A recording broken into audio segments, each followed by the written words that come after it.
Doc, meron po akong iniinom na maintenance medication. Paano ko po gagawin itong low carb and fasting? Kung kailangan kong inumin itong medication at sabi po ng pharmacist ko, kailangan ko raw kumain with this medication. Ito po, napaka-common nitong tanong na ito. Nakikita natin sa ating mga broadcasts, tinatanong lagi. Kaya ngayon, gusto ko pong sagutin. Ito po si Dr. Iris, isang Filipino-Canadian medical doctor na nakabase dito sa Vancouver, Canada. Tumutulong po ako sa mga kababayan natin worldwide para ma-optimize ang health and wellness in a natural and holistic way. Maraming pamamaraan tayo ng pagtulong, meron tayong mga libreng konsultasyon sa Zoom. Matatagpuan yan, yung mga link niyan doon sa ating communities. I-click lang natin yung captions or tingnan natin sa baba ng video na ito yung link para maka-join sa group at makita ninyo yung mga Zoom links po para sa ating libreng konsultasyon, lalo na sa mga walang pambayad sa doktor. Marami din po ako mga libreng workshops and trainings, lahat matatagpuan sa levelupwithdriris.com. More than sa physical wellness na pagla-level up, meron ding level up abundance, level up mindset, level up emotional wellness, mental health. Lahat po yan, nandyan sa link na yan, levelupwithdriris.com. So, balikan natin.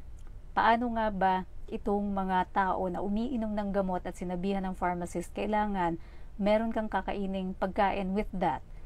Kung ang schedule po nating sinusundan ay tayo na nagfa-fasting. So, for example, TMAD, 2 meals a day, o kaya OMAD, 1 meal a day yung sinusundan natin, paano natin gagawin yan? Yung iba sa inyo siguro nagtataka, paano yun? 2 meals lang ang kinakain nila or 1 meal lang? Paano nangyari yun? Yan po ay dahil ang karamihan ng mga taong naglo-low carb become fat burners. So, instead of using sugar as the fuel, main fuel po, katulad ng mga tao na hindi naman naglo-low carb. So, karamihan ng nutrient, macronutrient na kanilang kinakain ang gagaling po sa carbs. So, yan yung mga tinapay, mga rice, mga noodles, mga colored drinks, mga prutas. So, yan ang dahilan kung bakit yung kanilang pinaka-main fuel ay glucose. Yun yung breakdown product ng carbs.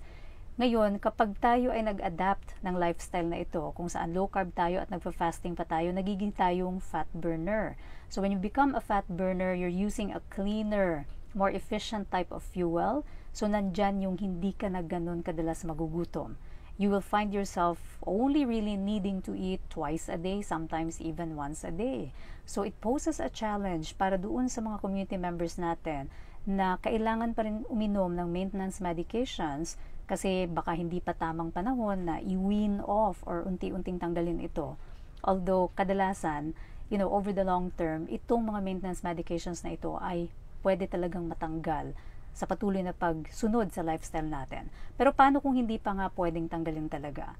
So the workaround is to take these medications with low-carb food. Mga pagkain rin pong nandoon sa ating Go section ng ating food guide. Ito po ang ating food guide, nakikita nyo sa tabi ko, madadownload again yan doon sa levelupwithdriris.com. So doon sa ating food guide sa Go section, may mapapansin kayo yung area kung saan matatagpuan yung mga vegetables. Maaari po tayong pumili dun, iba't ibang options, so that we can take our medication with the vegetables that are listed there, specifically yung mga above ground vegetables. So, ano-ano mga halimbawa ng mga yan? So, for example, pwede kayong maglaga ng kangkong, lagyan ng konting asin, and you can eat your kangkong and take the medication na kailangang may kasamang food. Iba pang halimbawa niyan is you can eat avocado, for example, to go with the medication na kailangan yung kainin. Again, low net carb option yan, and pasok na pasok po talaga sa lifestyle natin. Very minimal effect on insulin stimulation, and it has high fat content. So, ano pa po ang mga examples ng pagkain na pwede nating i-take with our medications? Pwede rin pong nuts, like almonds, for example. Pwede rin tayong kumain ng olives kung meron tayo niyan sa bahay. Pwede rin po ang hard-boiled eggs. Pwede rin po ang cucumber, pipino. So, a few pieces of that to go with our medication. Pwede rin po yan. Or other examples are things like lettuce. So, yung lettuce leaf po or pumpkin seeds, or things like kale.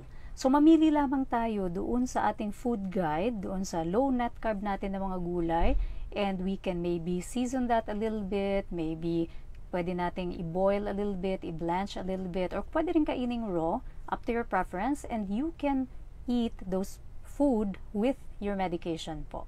So in that way, even if you eat something, you're still staying low carb. And it will very minimally affect yung insulin stimulation po natin. So in most cases, especially kung low calorie yan, low net carb, it will actually keep you still in the fasting mimicking zone. Ibig sabihin nito, kahit may konti siyang stimulation sa insulin, pwede pa rin siyang i-consider na fasting mimicking. Parang ginagaya pa rin yung fasting kasi very minimal nga yung effect. So, yan po yung pamamaraan on how you can continue to take your medications na kailangan talaga with food and continue to stay low carb pa rin and even mimic fasting. Kung kailangan po ng extra gabay, join our various communities. Kung kailangan nga akong makausap, join po kayo sa Zoom meet ko. Nagsasalitan yan between low carb fasting Zoom meets and mental health Zoom meets. I am always wishing you holistic wellness. Stay healthy and stay low carb.